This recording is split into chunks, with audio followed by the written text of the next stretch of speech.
Alright, what's up, fools? We are out here in Walnut. I'm like, yo, they're gonna, every time when I start the interview, I never exactly know where I am. Walnut, Snow Creek area? Walnut, Snow Creek area. It's nice and scenic, nice and hot. We just found this new trail that even you haven't been on yet. So, and speaking of you, we have my classmate, we have Miss Lauren with us. Hi. How's it going? Good, how are you?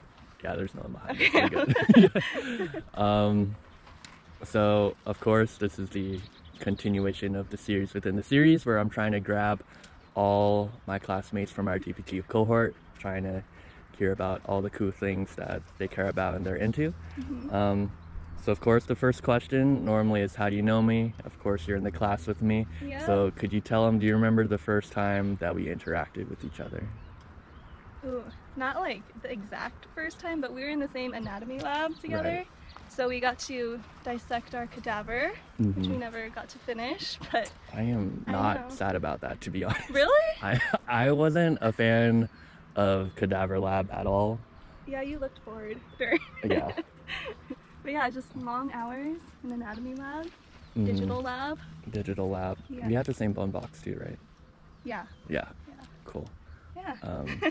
Yeah, I remember Lauren's always the person willing to go cut into the body, even though Didn't know what I was doing. might but... have not cut the right thing a couple times, but that's Frank's fault, right? Yes, So, Frank, if you're watching, it was your fault. yeah.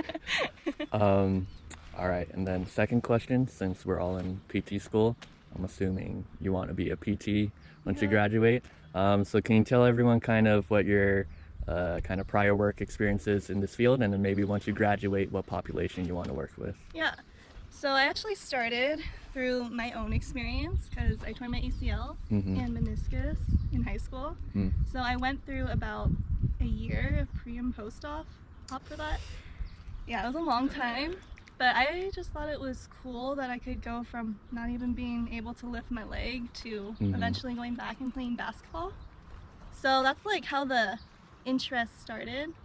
And then I volunteered at a pediatric PT center, and that's where I knew I wanted to do it. And so I just wanted to keep experiencing new settings. So I went to another pediatric PT clinic, and then I went to a outpatient kind of mixed setting. And I also volunteered at Loma Linda Hospital and at USC. Nice. And then now I'm here. Nice. Yeah, so going into school, I thought I would want to just do peds because I love working with kids. But after taking ortho, I think that's my number one right now.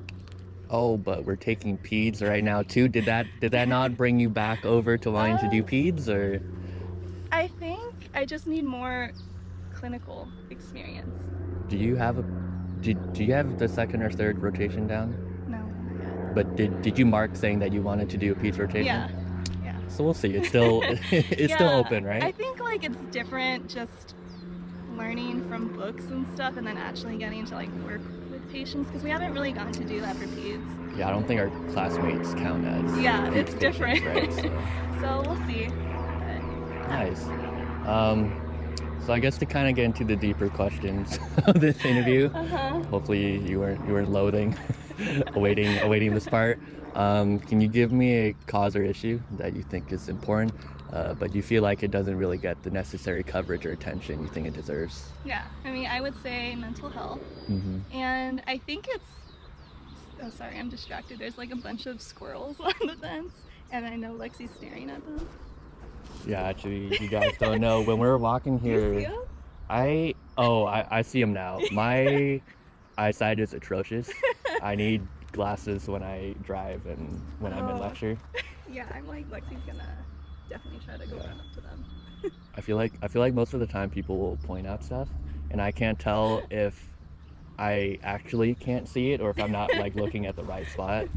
And most of the time, like, a tree's blocking it or something. But like, I feel like if the squirrels were like not moving, I wouldn't be able to see them, but I saw them moving up and down. Yeah, I just saw like movement over there.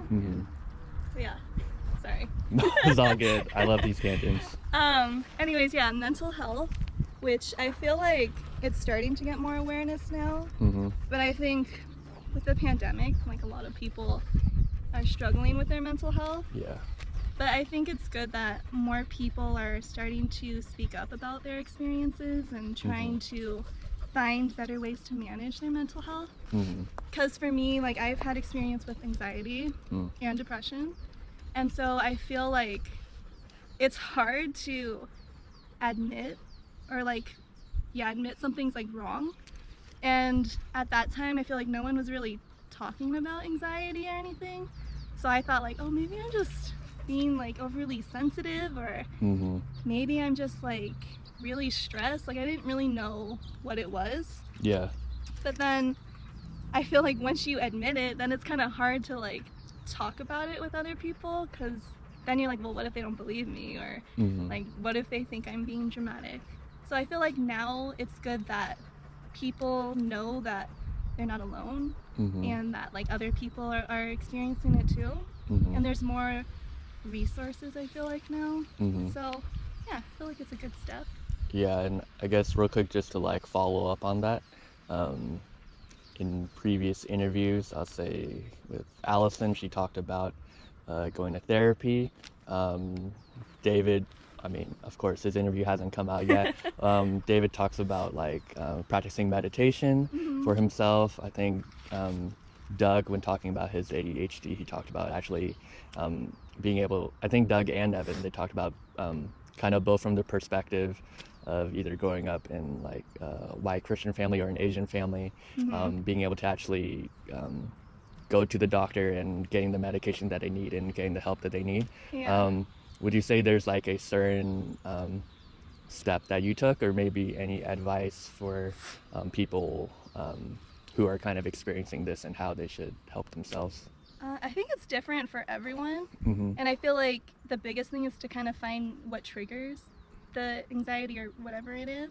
And like for me, I found going on walks helped a lot, and just working out kind of got all that energy out. And like Lexi was a big part. I call her my therapy dog. Oh, Lexi, come. But yeah, I feel like it's just different for everyone, because for me, I kind of wanted to like avoid going down like the medication route, so I wanted to try to like manage it on my own first, which I feel like I kind of understand it more, and I know my triggers, so I kind of like plan better, because I feel like if I procrastinate, that's when a lot of stress and anxiety comes. So yeah, I feel like just trying to figure out the triggers. Nice. I guess moving on to the next question, doesn't have to be important, but is there like a cause or issue, or maybe a group or activity that you're doing right now that you'd either like to let more people know about, or you want to shout out? More like a topic that kind of piggybacks on mental health, but I think imposter syndrome needs some more attention, because I feel like a lot of people experience it, and they might not even know that they're experiencing it, or they might feel like they're the only ones experiencing it. But I feel like, just like for me, that's one of my triggers for anxiety too. And I think going into PT school, just seeing like everyone, like how smart they are and how personable, and like they're just awesome people, and I was like, why am I here? Like, was this a mistake? And I think, yeah, I think that quarantine actually helped me with imposter syndrome, because it kind of took me out of that comparing myself to everyone else kind of state, and I just had to focus on myself and work on breaking down those unhealthy beliefs and trying to build up confidence. And I feel like I've realized that everyone has different strengths, and you know, that's good. That's like what makes the world function. And just knowing that like all of the accomplishments and success is like, we deserve it because we've worked for it, and wherever we are now is where we're supposed to be. So yeah, I feel like just knowing that you're not alone, and just it's your own beliefs that kind of trigger the imposter syndrome. yeah, I think more people should try to learn more about that. Nice. Mm-hmm. And I guess to kind of conclude this talk, can you tell everyone what your goals are for the future? They can either be short-term or they can be long-term. Definitely finish PT school. Yes. Yes, pass the boards, Mm-hmm. and depending on if I go into like ortho or peds, Mm-hmm. probably do a residency Mm. and get a job, get married, start a family. Mm-hmm. Basic goals. Hey. Yeah. It's all goals I think most of us have to. So we can hope for the best, you know. Yeah. All right. Well, thanks for coming out. Yeah. Thanks you. for agreeing to answer all these all the deep questions. deep, maybe slightly uncomfortable questions sometimes. Like I normally, or at least like I've been saying lately. I think in the beginning I was. Lexi. Oh, is that a lizard? Oh. Yeah, when we were walking earlier, she would see lizards and Yes, then that's her hobby, lizard hunting. yeah. She'll like stand at the door and just watch the lizards on the trees and stuff. Mm-hmm. Yep, that's her thing. Hey, everyone's got to have a hobby, right? Yep, that's hers. Yeah. Lexi, wait, I have to get your water. You want me to? Daniel. Thank you. Yeah. Oh, it's right there. Yeah, I see it. Come on, Lexi, come on. But yeah, like I normally say, at least for the Thank you. for some of the previous interviews, especially like at least at first, I feel like it was mostly with people that were in my pod I interacted with a lot. Mm-hmm.